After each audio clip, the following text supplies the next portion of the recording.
2026 বিশ্বকাপ নিয়ে অভিযোগকারী আর সমালোচকদের পাল্টা জবাব দিলেন ফিফা সভাপতি জিয়ানি ইনফান্তিনো। বিতর্কিত ঘটনাগুলোকে বড় বড় লিগে স্বাভাবিক হিসেবেই দেখছেন তিনি। যারা ঘৃণা ছড়িয়েছেন তাদের সামনে চমৎকার একটি টুর্নামেন্ট উপহার দিতে পেরে গর্বিত। ইনস্টাগ্রাম পোস্টে এমনটাই লিখেছেন ফিফা সভাপতি। যুক্তরাষ্ট্র, কানাডা ও মেক্সিকোয় অনুষ্ঠিত ইতিহাসের সবচেয়ে বড় 2026 ফুটবল বিশ্বকাপ পর্দা ওঠার পর থেকেই নানা বিতর্কে ঘেরা। রেফারির পক্ষপাতিত্ব থেকে শুরু করে বড় দলকে সুবিধা দেয়া, নতুন সংযোজন, হাইড্রেশন ব্রেক কিংবা রাজনৈতিক হস্তক্ষেপ নিয়ে নানান অভিযোগে সমালোচিত হয় ফিফা। তবে এবার মুখ খুলেছেন সংস্থাটির সভাপতি জিয়ানি ইনফান্তিনো।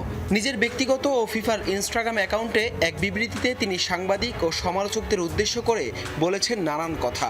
যারা কেবলই কলম, কাগজ বা পর্দার আড়ালে বসে মিথ্যা গুজব ও ঘৃণা ছড়াচ্ছে, তাদের বিপরীতে ফিফা বিশ্ববাসীর সামনে উপহার দিয়েছে পৃথিবীর সেরা শো, এমনটাই দাবি ফিফা সভাপতির। বিতর্কিত রেফারিদের সিদ্ধান্ত বা অদ্ভুত শাস্তিমূলক ব্যবস্থা, যেমন ধরুন সম্ভাব্য ভুল, লাল বা হলুদ কার্ড অথবা নির্দিষ্ট কিছু পরিস্থিতিতে খেলোয়াড়দের নিষেধাজ্ঞা প্রত্যাহার না করার সিদ্ধান্ত, বিশ্বের কিছু বড় বড় লিগে খুবই স্বাভাবিক। তবে কৌতূহলের বিষয় হলো, যে দেশগুলোতে এই চর্চাগুলো নিয়মিত করা হয় তারাই আবার এর সমালোচনা করছে।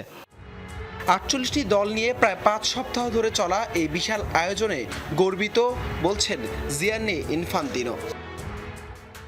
যারা আমাদের প্রতি ঘৃণা ছড়াতে সময় ও শক্তি অপব্যয় করছেন, দয়া করে একটু সময় নিয়ে একটু ভাবুন। আশা করি আপনারা শান্তি খুঁজে পাবেন। সবচেয়ে চমৎকার ফিফা বিশ্বকাপ উপহার দেওয়ার মাধ্যমে আমরা তা ছড়িয়ে দিচ্ছি। ফিফা সভাপতি হিসেবে এই শোতে সামান্য হলেও অবদান রাখতে পেরে আমি অত্যন্ত গর্বিত। এটি একটি দারুণ অনুভূতি, সবার জন্য অনেক ভালোবাসা। এবারের বিশ্বকাপে নিয়মের বাইরে গিয়ে যুক্তরাষ্ট্রের ফুটবলার বালোগানের লাল কার্ড উঠিয়ে নেয়া, ইরানকে বাকি দলগুলোর মতো সুবিধায় পিছিয়ে রাখা, ভিসা জটিলতা, রেফারি বিতর্ক সহ নানান অভিযোগে বিতর্কে ঘেরা ছিল ফিফা। জিয়ানি ইনফান্তিনোকে জড়িয়েও অনেকেই সরাসরি নানান অভিযোগও তুলেছেন। হাসানান মারুফ, যমুনা স্পোর্টস।